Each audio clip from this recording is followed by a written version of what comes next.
الناس الغالية أهلا بيكم. جربي تعملي اللحمة بالطريقة دي، مش هتبطلي تعمليها. سهلة وخفيفة، ما بتاخدش وقت، في نص ساعة بتكون خلصت، ومن غير ولا صلصة ولا أي حاجة. تعالوا نشوف هنعملها ازاي. أول حاجة بنسلق اللحمة عادي، بنحط لها فلفل أسود وبهارات الشوربة ومعلقة سكر ونسيبها تتسلق. هنا في طاسة معلقتين سمنة، عليهم بصلتين مضروبين في الكبة، بفضل أقلب فيها لحد ما تدبل وتاخد اللون الذهبي ده. وبعدين بنزل عليها بكوبايتين شوربه،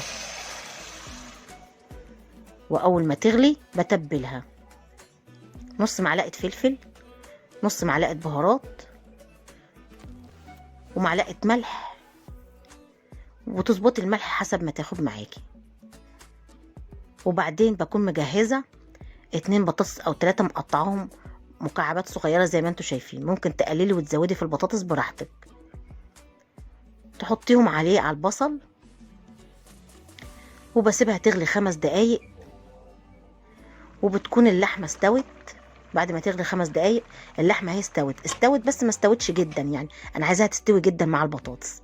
البطاطس ما بتاخدش وقت، بسيبها برضو تغلي 5 دقايق اللحمه مع البطاطس، وبعدين بطفي النار وبجيب طاجن. اللحمه طبعا ما حطيتلهاش ملح غير لما قربت تستوي في السلق، ما تحطيش الملح غير لما تقرب تستوي وهي بتتسلق. حطيت بقى البطاطس واللحمه وكله في الطاجن مع البصل وكله،